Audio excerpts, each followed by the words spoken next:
Perkenalkan, nama saya Joshua Miracle Calvin Kusuma. NIM saya 21 2021 126, Fakultas Ekonomi dan Bisnis, program studi saya manajemen. Usia saya 18 tahun, asal daerah Manado, Sulawesi Utara. Yang pertama, saya akan menjelaskan visi dan misi saya. Visi atau cita-cita saya adalah saya ingin menjadi pengusaha yang sukses dalam bisnis yang saya jalani dan akan berusaha agar apa yang saya inginkan menjadi sebuah kenyataan, bukan hanya menjadi sebuah keinginan. Misi atau tujuan hidup saya adalah saya ingin membanggakan keluarga saya dan orang-orang yang selalu ada buat saya. Saya ingin usaha saya berkembang tanpa menyusahkan orang lain, dan saya ingin menjadi berkat bagi banyak orang. Yang berikutnya, saya akan menjelaskan tentang diri saya. Saya memiliki sikap ramah kepada orang, cepat beradaptasi dengan lingkungan baru, mudah akrab dengan orang-orang yang baru kenal. Dan hobi saya menyukai olahraga seperti basket dan sepak bola. Namun saya kurang percaya diri dalam hal berbicara di depan banyak orang. Yang berikutnya, saya akan menjelaskan tujuan jangka panjang dan jangka pendek saya. Tujuan jangka pendek saya, tahun pertama saya ingin fokus berkuliah dan ingin mengutamakan tugas-tugas yang diberikan. Tahun kedua, ingin mengembangkan kemampuan berbisnis agar bisa lebih mengetahui keterampilan saya. Tahun ketiga, ingin lulus dan mendapat nilai sesuai dengan usaha saya sendiri. Berikutnya, tujuan jangka panjang saya. Berikutnya, di tahun keempat, ingin bekerja, menabung, dan mengumpulkan modal. Tahun kelima, ingin membuat usaha kecil seperti di toko baju atau distro. Tahun ke-6 ingin menambah usaha saya seperti membuat cabang-cabang baru. Tahun yang ke-7 ingin membangun rumah sendiri. Tahun ke-8 ingin membuka yayasan sosial. Tahun ke-9 ingin menikah, dan tahun ke-10 ingin mempunyai anak. Yang berikutnya, saya akan menjelaskan kekurangan saya dan cara mengatasinya. Yang pertama, saya tidak percaya diri ketika berbicara di depan umum. Cara mengatasinya, saya akan belajar melatih diri saya agar selalu percaya diri dan tidak cepat gugup dalam berbicara di depan banyak orang. Yang kedua, saya cepat mengambil keputusan tanpa teliti. Cara mengatasinya di sini, saya akan belajar untuk selalu teliti dalam mengambil keputusan saya.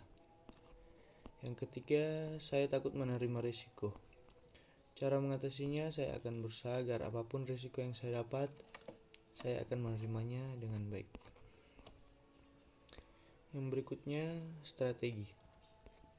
Strategi saya untuk mencapai tujuan jangka pendek tahun pertama dan ketiga, yang apabila dilaksanakan maka tujuan jangka pendek akan tercapai. Yang pertama, bisa mengatur waktu dengan baik. Yang kedua, harus mengutamakan hal-hal yang penting. Yang ketiga, selalu mengembangkan keterampilan. Yang keempat, sering mencari informasi yang menunjang kemampuan saya. Yang kelima, melatih diri agar siap terjun ke dunia kerja. Yang keenam, merubah semua perilaku yang tidak mendukung mimpi dan cita-cita saya. Yang ketujuh, selalu berpikir positif untuk setiap tindakan yang dilakukan. Yang kedelapan, selalu berpikir panjang untuk setiap keputusan yang akan diambil.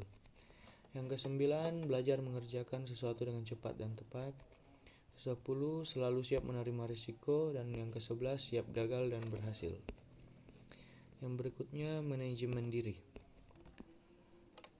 5 masalah dan keputusan-keputusan yang harus saya selesaikan. Yang pertama, saya sering lupa waktu. Yang kedua, saya sering sibuk dengan urusan yang tidak penting. Yang ketiga, saya sering meremehkan hal-hal kecil. Yang keempat, saya sering tidak percaya diri. Dan yang kelima, saya sering takut salah menyampaikan argumen. Yang berikutnya, apa yang harus Anda lakukan untuk masalah yang penting dan mendesak? Yang saya lakukan untuk masalah yang penting, saya selalu menyelesaikan urusan tersebut agar bisa lebih tenang menjalani aktivitas selanjutnya. Apa yang harus Anda lakukan untuk masalah yang penting dan tidak mendesak? Saya akan lebih santai jika masalah itu tidak mendesak saya. Namun jika itu penting, saya akan segera menyelesaikannya, walaupun itu tidak mendesak saya. Apa yang harus Anda lakukan untuk masalah yang tidak penting tapi mendesak?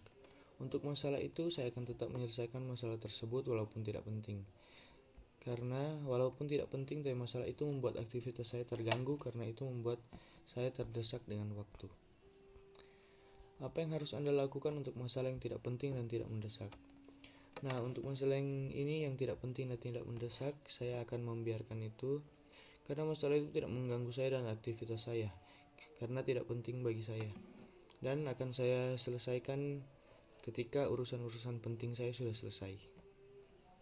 Terima kasih, sekian dari saya.